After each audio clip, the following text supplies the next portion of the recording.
Kabupaten Dharmasraya memiliki alam nan indah yang tidak kalah dengan keindahan alam lainnya yang ada di wilayah Sumatera Barat.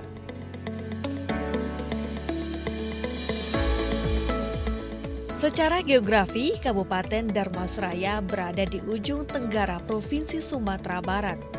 Kabupaten ini merupakan pemekaran dari Kabupaten Sijunjung.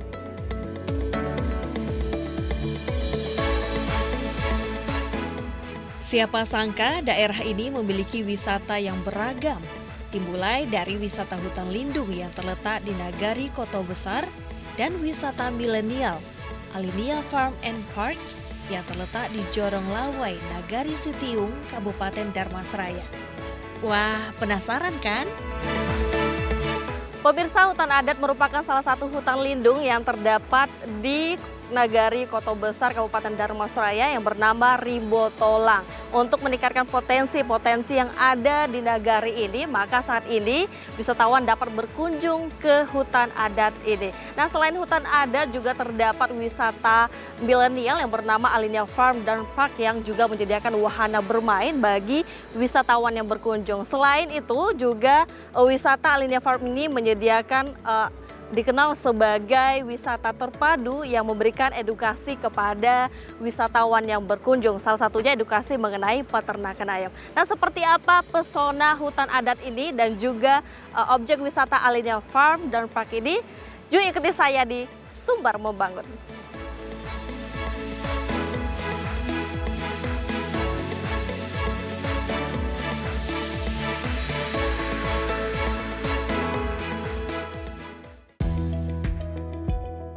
Perjalanan saya mulai dari wisata hutan adat yaitu Rimbo Tolang dan Rimbo Ubau. Nagari ini terkenal dengan masyarakat hukum adat yang berhasil mengharumkan nama Kabupaten Dharmasraya, Sumatera Barat di kancah nasional.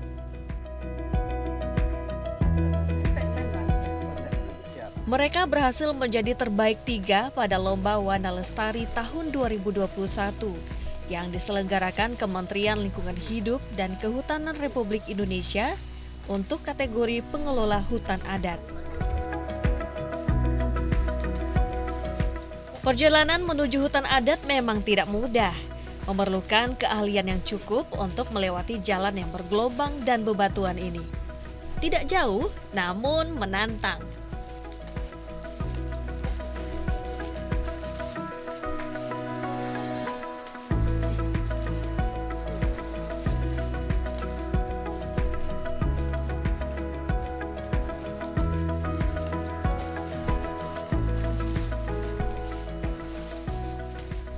Sesampainya di hutan adat, saya bahkan tidak menemukan jalan masuk ke hutan.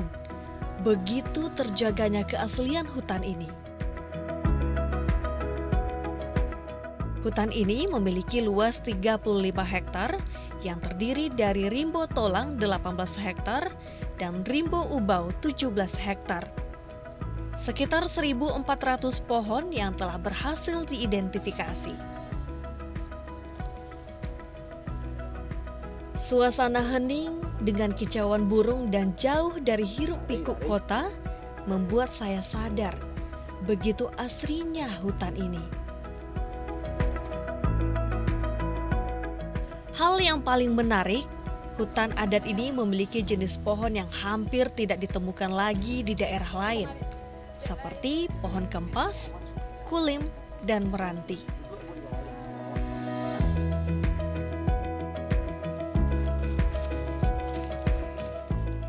Pak, ini pohon apa nih Pak namanya Pak? Yang ini salah satu pohon yang kita lestarikan, yang kita jaga selama Nagari Koto Besar ini berdiri. Yaitu salah satunya jenisnya kompe kalau bahasa kampungnya. Kemudian yang bahasa Indonesianya bahasa kempas. Tapi kalau untuk bahasa Latinnya saya kurang jelas juga. Pohon salah satu pohonnya ini di hutan adat kita ini lebih kurang 1.400 pohon yang kita identifikasi dan beberapa suku dari pohon tersebut. Ini Pak, informasinya juga beberapa tanaman yang terdapat di hutan adat ini tidak ditemukan di daerah lain nih Betul. Pak. Nah ini nama-nama tanaman atau pohon-pohon yang tidak ditemukan di daerah lain ini apa saja? Ya, salah satunya ini yang kempas ini, kemudian kulim, kemudian meranti, yang langkah-langkahnya yang tidak ada lagi kita temukan di hutan-hutan yang ada di Indonesia ini. Ya. Dan ini Pak, kira-kira pohon yang sebesar ini berapa tahun nih Pak diperkirakan? Perkiraan kalau kita lihat ke belakang, sejarah Koto Besar ini yang telah memiliki 9 kerajaan, tuanku kerajaan yang memiliki raja 9 orang. Lebih kurang 500 tahun sudah ada. 500 tahun sudah ada. Dan ukuran terbesarnya berapa ukurannya Pak? Diameter paling besar itu diameter 2 meter. 2 meter ya, diameternya. 2 meter. Ya. Untuk potensi-potensi yang ada nih Pak di hutan ini apa saja kira-kira Pak? Yang jelas potensi yang ada di hutan adat ini, yang pertama tujuan kita menjadikan hutan adat ini kan pertama untuk melestarikan, yang kedua untuk sebagai wisata edukasi yang jelasnya untuk anak-anak sekolah mulai dari SMP, SMA, kemudian kunjungan-kunjungan dari universitas atau mahasiswa yang ada di khususnya di Sumatera Barat dulu. Waktu itu tahun 2015 atau 2016 sudah ada kunjungan dari warga negara asing, yaitunya Jepang, berkunjung ke hutan adat ini. Hutan adat ini. Ya. Dan dukungan dari pemerintah sendiri untuk menjaga keaslian, kemudian kelestarian hutan ini Pak. Yang jelas pemerintah daerah sangat mendukung hutan adat ini. Yang pertama pemerintah daerah mendukungnya sudah menjadikan hutan adat ini, hutan lindung ini menjadikan hutan adat, yang mana telah di-SK-kan oleh Menteri Lingkungan Hidup dan Kehutanan. Untuk luas hutan adat ini sendiri berapa hektar nih Pak? Kami mempunyai 2 hutan adat. Yang pertama yang ini satu, yang namanya hutan adat Rimbo Tolang. Kemudian yang satu lagi hutan adat Rimbo Ubau namanya. Yang ini luasnya lebih kurang 18 hektar, yang satu lagi 17 hektar. Jadi kami memiliki 35 hektar hutan adat. Untuk pembenahan sendiri itu dalam bentuk apa Pak? Pembenahannya contohnya ke depannya mungkin kami akan membuat ikon dari hutan adatnya seperti gerbang hutan adat, kemudian pendoponya atau rumah informasinya, kemudian untuk pembenahan sebelah sini juga ada potensi yang bisa untuk mendukung hutan adat ini. Contohnya untuk sungai, kami akan membenahi tersebut, menormalisasikan, menjadikan wisata alamnya nanti. Putri mau lihat-lihat nih Pak, pohon yang lainnya boleh kita cek Pak? Oh, ya.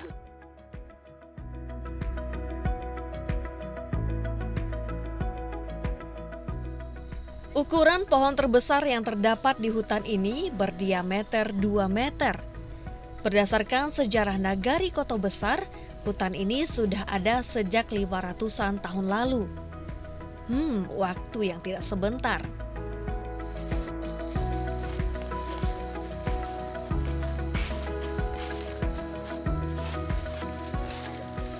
Wah, kita berapa orang nih Bang? 6 orang. Jadi pemirsa, kita untuk melingkari pohon ini kita membutuhkan 6 orang. Cukup besar ya. Wow. Istimewanya, hutan ini tidak hanya sebagai hutan adat, namun hutan ini juga sebagai wisata edukasi yang memberikan pengetahuan bagi wisatawan yang berkunjung, seperti dari kalangan pelajar maupun masyarakat lainnya. Bahkan, wisatawan dari Jepang juga pernah loh berkunjung ke wisata edukasi ini. Dengan dukungan pemerintah setempat, tentunya hutan ini masih membutuhkan pembenahan agar hutan ini semakin dikenal oleh wisatawan hingga ke mancanegara. Nasihat nih Pak, kami penerus ke depannya gimana nih Pak? Kalau untuk nasihatnya bagusnya orang tua lagi nak. Orang tua, bagaimana Pak untuk kami ini Pak? Ya kalau dek kami di Sikoko, dek muda-muda itu sejak di nenek moyang kita hutan kok tak boleh diambil, tak boleh ditebang. Jadi selanjutnya nanti sampai baik itu juga kita tidak boleh diambil, tidak boleh ditebang. Walaupun seketek di pinggir-pinggirnya tidak boleh. Jadi karena deklah banyak loh kawan-kawan dari provinsi segala macam yang mengunjung kemari, itu terlebih ketat dek kita untuk menjaga hutan kok. Dan sampai iko lah banyak dikunjung gugang besok aku lah ditumbang lo, kayu lah diambil lo untuk balok segala macam, itu tidak boleh. Merusak tidak boleh di hutan kok. Tapi dak iko aja tuh, termasuk yang di bawah tuh, bau-bau tuh. Bau-bau ya. Memang dak juga boleh. Itu makanya dek kita kan lah dibuat jalan melingkar kok. Itu makanya dilarang, mau rusak hutan kok dilarang, apa saja tidak boleh diambil. Itu karena mudah-mudah kan. Baik itu.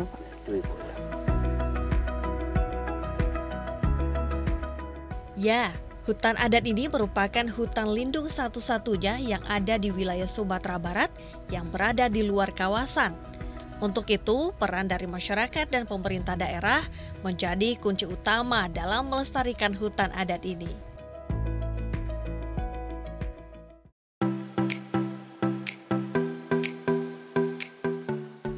Memang terdengar berbeda dari masyarakat yang belum mengetahui wisata ini. Wisata ini merupakan wisata dengan berbagai macam hiburan yang ditawarkan, mulai dari wahana yang menguji adrenalin hingga edukasi yang juga diberikan kepada wisatawan.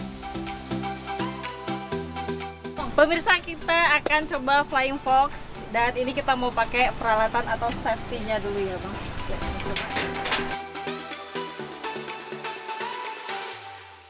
Kita akan coba pemirsa gimana sih rasanya naik Flying Fox di sini. Oke, kita coba. Oke, kita mulai. 1, 2, 3.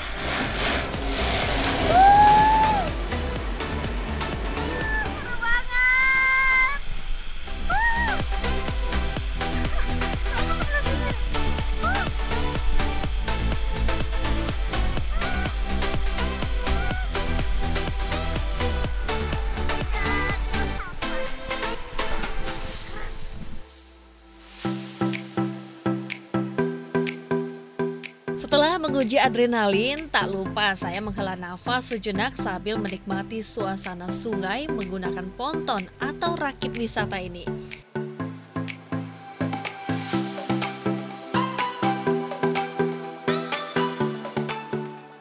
Cara ini membantu saya menghilangkan segala keriuhan yang ada.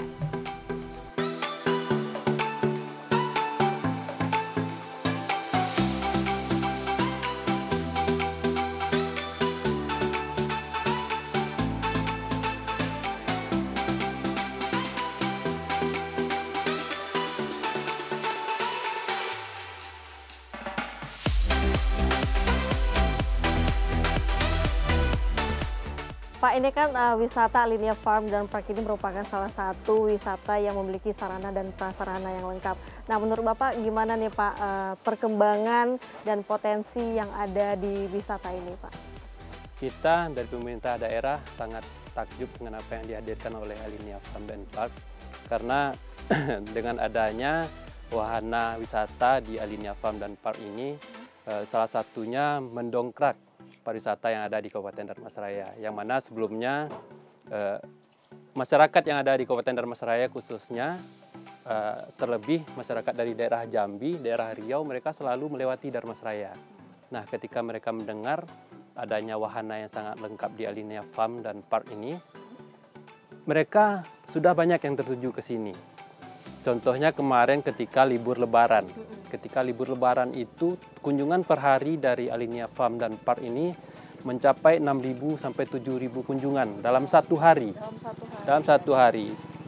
Dan setelah kita gabungkan dari total kunjungan untuk Sumatera Barat, biasanya kita berada di posisi 18 atau 17 dari 19 kabupaten. Sekarang kita sudah berada di 5 besar untuk Sumbar total kunjungan. Untuk dukungan dari pemerintah sendiri bagaimana untuk wisata ini Pak? Untuk wisata ini tentunya kita selalu berkolaborasi dengan pemilik, karena memang di satu sisi ini menimbulkan impact yang sangat bagus bagi masyarakat, bagi daerah, Dan di satu sisi ini juga bisa dimanfaatkan sebaik mungkin oleh pemilik Alinia Farm dan Park. Tentu ada beberapa prasarana yang mungkin bisa kita berikan. Contohnya mungkin di sini sekarang terkendala yang paling besar itu yaitu tentang jalan ya mungkin. Nah di sana mungkin kita bisa bekerja sama melalui koordinasi dengan Balai Sungai untuk bisa mengkondisikan jalan ini bisa dimanfaatkan sebaik mungkin oleh para wisatawan yang datang. Dan bisa juga dari sisi ekonomi kreatif nantinya ini bisa terbangun dengan baik karena dengan banyaknya kunjungan yang ada di Alinia Farm dan Park itu pastinya akan mendongkrak ekonomi kreatif masyarakat yang ada di daerah sekitar. Tidak hanya itu, di sini saya juga mengelilingi arena wisata dengan menunggangi kuda lucu.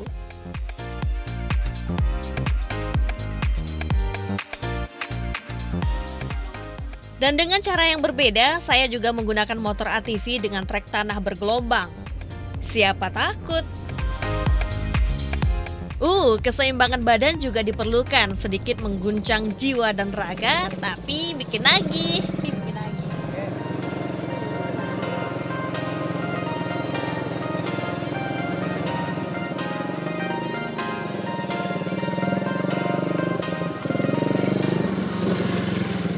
Potensi yang dimiliki wisata ini cukup besar untuk dikembangkan dan dapat menjadi salah satu pilihan bermain bagi Anda yang ingin menghabiskan waktu libur bersama teman ataupun keluarga.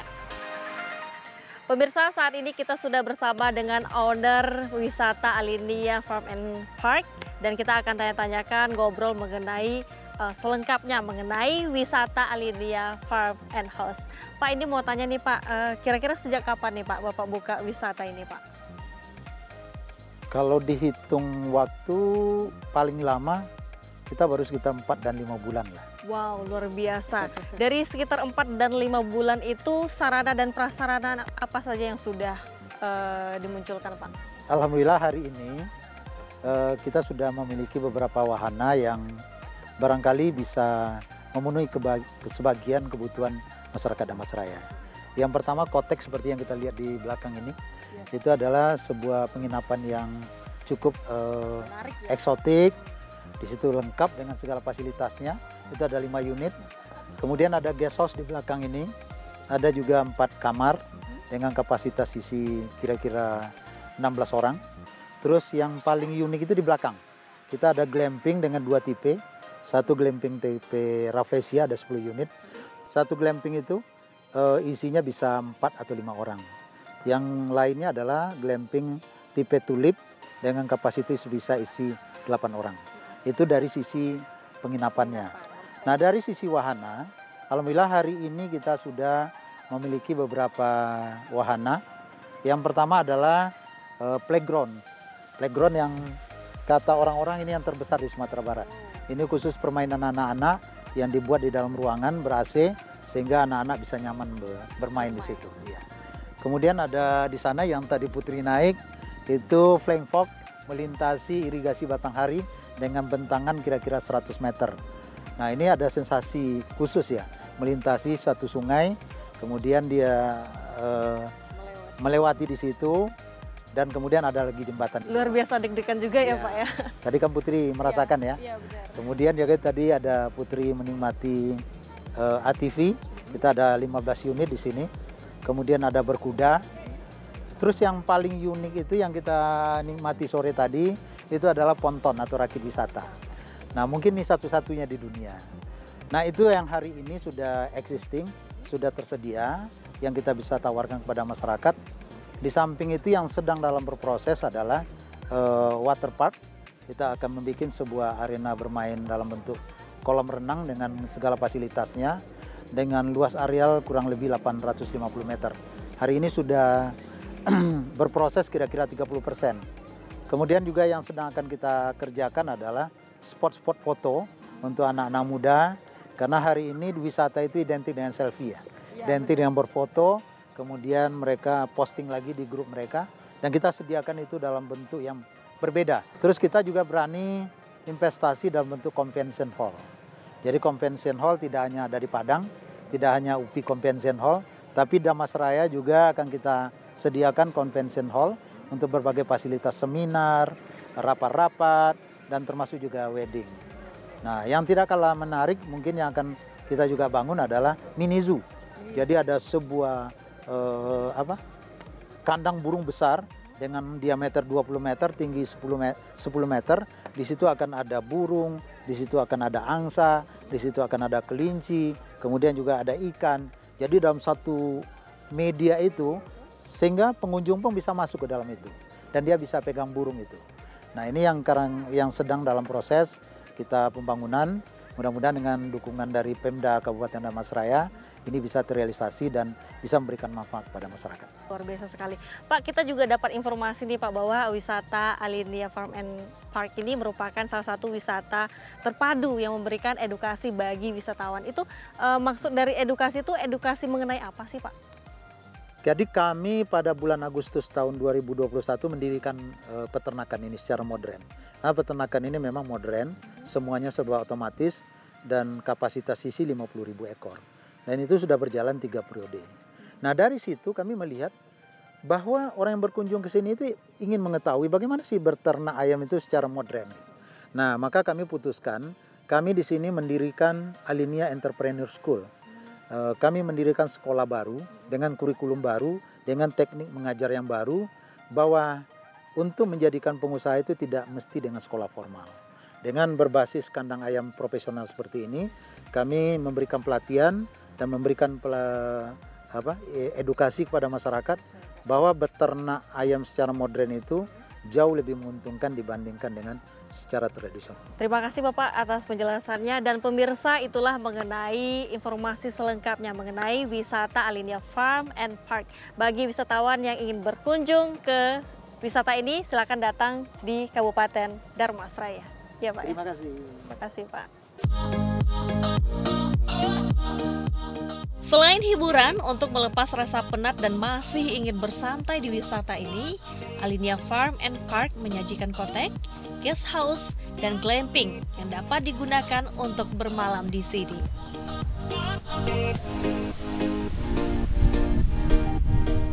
Hal yang spesial, wisata ini juga menjadi wisata edukasi loh. Pengunjung diajak untuk mengetahui bagaimana cara berternak ayam yang baik. Melihat ayam yang menggemaskan, pengunjung tidak akan melewati kesempatan ini.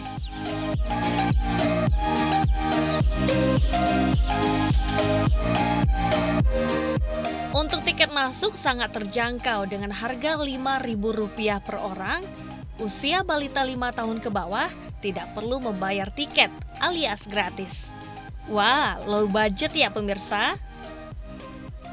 Saat ini berbagai sarana prasarana terus digencarkan, seperti spot foto, penyediaan waterpark dengan luas 850 meter dengan proses pengerjaan sudah mencapai 30%. Selain itu, penyediaan convention hall yang dapat digunakan sebagai tempat seminar, rapat, dan resepsi pernikahan.